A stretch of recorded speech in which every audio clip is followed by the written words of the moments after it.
Welcome on into an at-home edition of Falcons Today. Matthew Peterson here with some positive news, I would say, for Atlanta going into a big Week 17 Sunday Night Football matchup against the Washington Commanders. Apologies for not being back in the studio just yet. Did some traveling during the holidays back in Dallas, but I still wanted to get a video out to you guys today, so we're filming in my new kitchen.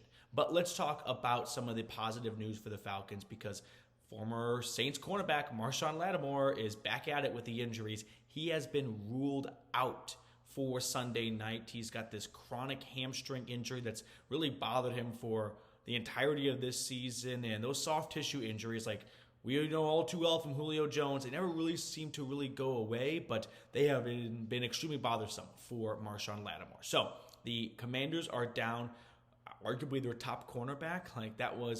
They've got Fuller, right, but they definitely could use all hands on deck when you are playing Drake London and Darnell Mooney and a Michael Penix style quarterback who loves nothing more than pushing the ball down the field outside the numbers, right? When we're talking outside the numbers and down the field, we're talking about Revis Island territory where you've got no help over the middle. There's no linebacker who can pick something up for you if he slips off you. There's no safety. Like, you were talking mano-a-mano, corner versus wide receiver. And that's what Penix did so well at Washington, and we are seeing that in the NFL in small glimpses because we haven't had a whole lot of time to watch Penix play. Only one half of a preseason game and now one start against the Giants. But this, I think, is a big blow to the Commanders and their game plan for Penix because when you're facing the unknown, which is Penix in this situation because there's just not a whole lot of tape out there on him in the NFL, there's a little bit of uncertainty and fear, right? People fear the unknown all the time. And I think if you're the Commanders and you're fearing a quarterback like Penix because of the unknown, what you do know is at Washington, he was not afraid to uncork the deep ball and he loved throwing it down the edges, right? He loved attacking the perimeter of the field.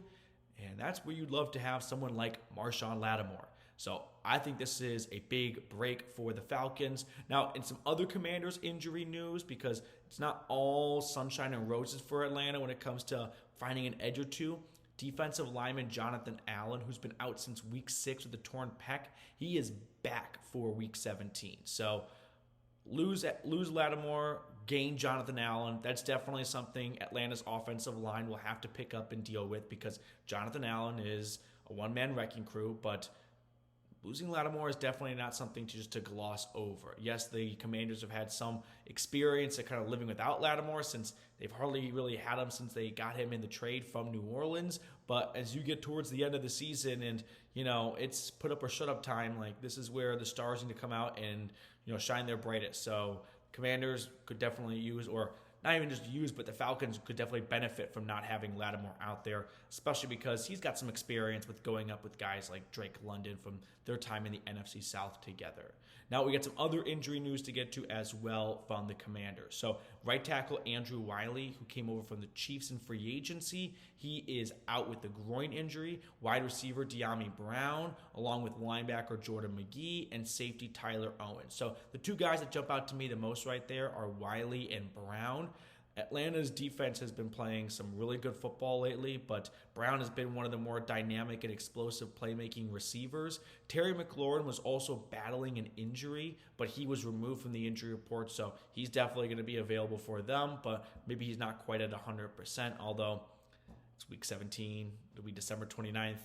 No one's at 100%, let's be honest with one another here. Okay, more to get to on this in just a moment, but I do want to give a quick shout out to our friends over at Prize Picks. Prize Picks is super fun and simple to use. It's also from Georgia, so if you want to support a Peach State neighbor of yours right there, download the Prize Picks app today. What I love to use with Prize Picks is getting my fiance to sit down and watch a football game with me from start to finish by using Prize Picks. The way it works is you just select more or less on 2 to 6 player stat projections, and then you can watch the winnings roll in. Could be 1,000 times your cash during pick miss. So I put all this information for you guys in the comments and description of today's video.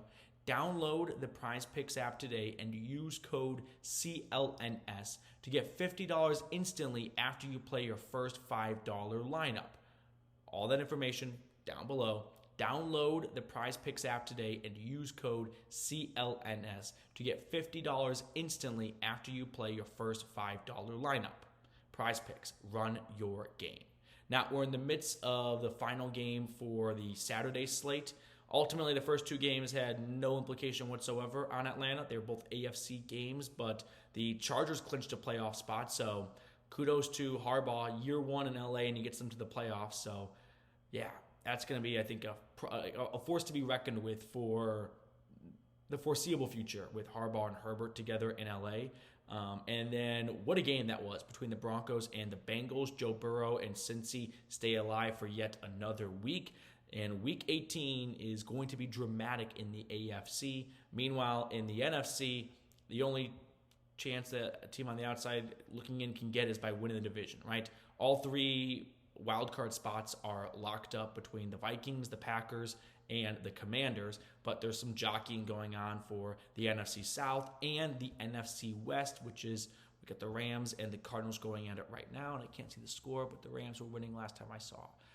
So we got some fun Saturday games here for sure, and ultimately for Atlanta, we don't need to go too deep on it, but control your own destiny, win the next two games, and you are hosting a playoff game. In fact, there's even a slight chance that they would finish 10-7. I should have done more digging on this, but I think there's a slight remote chance that the NFC West winner might have just 9 wins, and maybe Atlanta could finish with the 3 seed.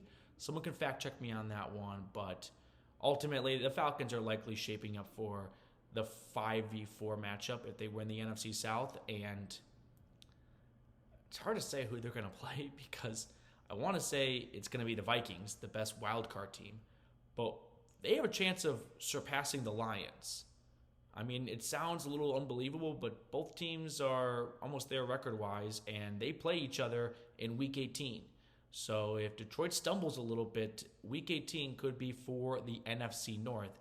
And if that happens, all of a sudden we go from playing the Cinderella story of Sam Darnold and the Vikings to Jared Goff and that explosive Detroit Lions offense. So I'm personally pulling, if you're the Falcons fan here, like for the Lions, because I don't want to face them in round one. I'd much rather take my chance at Sam Darnold maybe turning back into a pumpkin than playing Jared Goff and Amon-Ra St. Brown and that entire Lions team that, sure, is injury-riddled, and maybe you're catching them at a good time as a result, but I'd rather go with the Vikings. So we got some games coming up that have a lot of meaningful implications. We'll also be live on the channel for a Falcons Commanders watch party, so make sure to tune in.